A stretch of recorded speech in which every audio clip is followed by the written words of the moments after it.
Greetings and welcome to a new narration by DrTorment. The following story may prove a little sensitive to certain viewers and listeners. Discretion is advised and consider this your one and only warning. Now with that out of the way, let us proceed.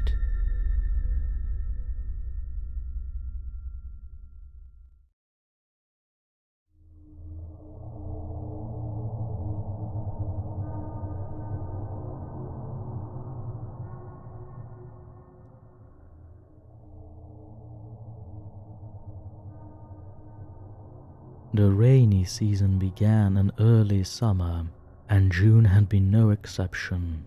It did not surprise the man when he discovered rainwater dripping from his dining room ceiling. Shrugging it off, he placed a tall pot beneath the leak and expected it to stop on its own. However, it continued to rain, and before he knew it, the pot would threaten to overflow. He had to dump the water out first thing in the morning and straight after he returned home from work.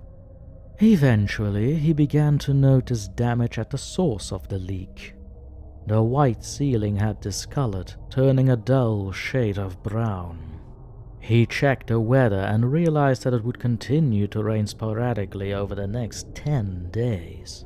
The man was worried about the ceiling mildewing and becoming an expensive repair, so he called a local handyman. Unfortunately, the man could not sign to have the repairs done. Only his landlord could. It was a frustrating policy. The man called his landlord, but could not reach him. He left him a few voicemails, detailing how the damage was becoming progressively worse. The man was clueless as to why his landlord would not return his calls. They usually kept in touch, speaking at least twice a month. Finally, he reasoned that he would not be held accountable for any damages sustained. One night, the man was startled awake by a massive thump. He quickly turned on his bedside lamp, and just vaguely he could see an overturned table and a large shape laying across it. He sprinted out of his apartment and called the police, gagging at the smell.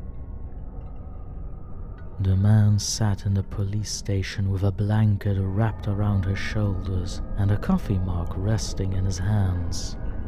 He did know one thing. There had been a dead body in his ceiling, and the water had saturated it so badly that it caved under the weight. So far, the body was unidentifiable due to the rainwater and was being autopsied. While the man waited, he called his landlord and finally reached him, panicking as he explained the situation. His landlord was just as alarmed, and the man pleaded for him to come to the station while he made his statement. The man then paused as a detective crossed over to him, and he lowered his phone, wondering if the body had been identified. His blood ran immediately cold, and he shook his head with terror. The body belonged to Richard Thompson, his landlord, and he had died over a year ago.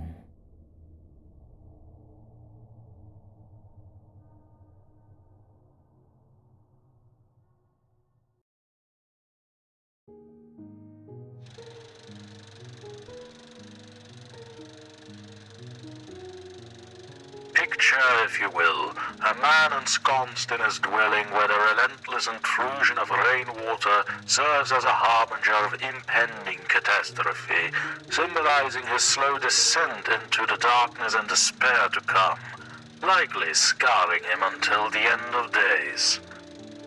This gradual dilapidation of the ceiling from pristine white to discolored brown, however, hides a darker secret than merely a leak, culminating on one fateful night into unexpected horror.